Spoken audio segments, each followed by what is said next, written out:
Female members of Congress, both past and present, are now coming forward with allegations of sexual harassment on Capitol Hill. 4 lawmakers, 1 current and 3 former, tell the Associated Press they were sexually harassed or subjected to hostile comments by their male colleagues while serving in the House of Representatives. Linda Sanchez of California, former lawmakers Barbara Boxer, Mary Bono, and Hilda Solis are now speaking out amid the intensifying national focus on sexual harassment and misconduct. So for more on this story, I'm joined now by Juliet Linderman, the Associated Press reporter who broke the news along with her colleague Erica Werner.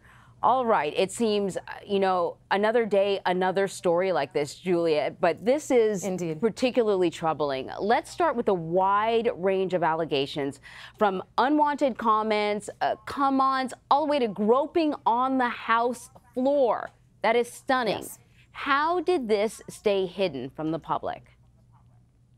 Well, for us, the way that we approached this story was, we are seeing reports from, across the board coming out of sexual harassment in workplaces in all different industries, including in politics. We're seeing reports of, harassment among aides. Congresswoman Jackie Speier recently came forward with her own story about being sexually assaulted when she was a staffer by another staffer. And so we decided that we wanted to focus our reporting on the lawmakers themselves and reach out to current and former members of Congress to see what they had to say about working in such a heavily male-dominated environment. And some of the members that we spoke to were reluctant to talk about it. They didn't necessarily tell anyone when it happened. They tried to ignore it. Supervisor Solis told me that she, just tried to walk away. So I think this kind of conduct might not be something that is discussed readily. I think what's the most disturbing thing about this is that these are the lawmakers that we expect to pass laws that will protect women and other people who may be vulnerable in the workplace. And it appears as if, they're certainly not immune from this sort of behavior. You talked about Representative Jackie Speier. She joined the hashtag #MeToo movement, and she also released a video. So let's listen to what she had to say, and then we'll talk about it on the other side. I was working as a congressional staffer. The chief of staff held my face, kissed me, and stuck his tongue in my mouth. So I know what it's like to keep these things hidden deep down inside. I know what it's like to lie awake in bed at night wondering if I was the one who had done something wrong. I know what it's like years later to remember that rush of humiliation and anger. You know what? Many of us in Congress know what it's like, because Congress has been a breeding ground for a hostile work environment for far too long. A breeding ground for a hostile work environment. These are strong women. It's not easy to run for office. It's not easy to do that job. And these are women who probably would go to bat and fight for another woman who said she was working in a hostile work environment. But this, they didn't talk about this stuff. Right. Right. I mean, I think these topics are difficult to talk about. And as you noted, these are strong women. These are elected officials. And interestingly enough, some members of Congress that we reached out to expressed shock that their colleagues had these experiences, because they didn't even know that sexual harassment could happen among peers. Some people think that it is a power dynamic and that one congressperson couldn't possibly sexually harass another congressperson because they hold the same office. But power dynamics are complicated, and they exist in all different forms, including gender and the number of years or the time you've held office. So no one is immune. Yeah, the women say that their accounts really underscore that no woman is immune from this sort of behavior, even at the highest reaches of government.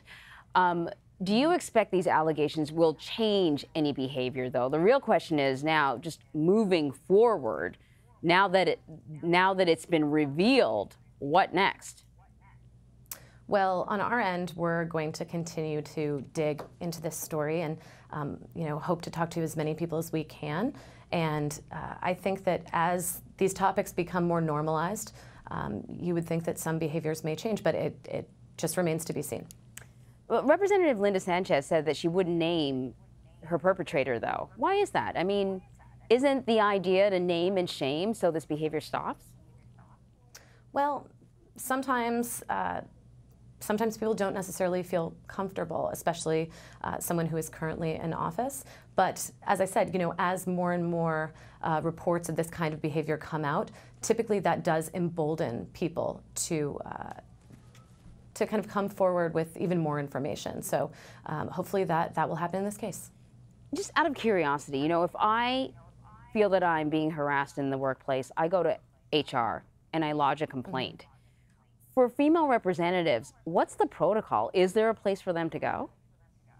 Well, there is an Office of Compliance, but the protocols are very, very vague. And I know that that was something that Congresswoman Spear also talked about. She criticized sort of the vague process of actually making formal complaints in Congress.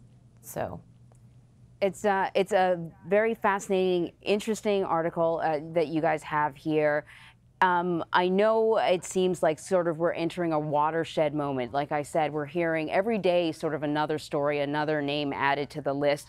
And it's gone from the entertainment industry, the media industry, and now we're looking at politics. I'm curious for you watching this all unfold. Do you think that this is a bit of a watershed moment? Do you expect that more and more women and maybe more and more lawmakers will be coming forward? I mean, the Harvey Weinstein story started with a handful of women, and then there were more articles and more articles and more articles.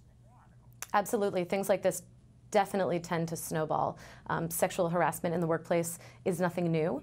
As we know, it's probably been happening forever, but now people feel emboldened and they feel confident and they feel more supported than ever. And so we are seeing these reports. We are seeing more people coming forward and talking about it. And so I absolutely expect that will continue, and also including the political sphere.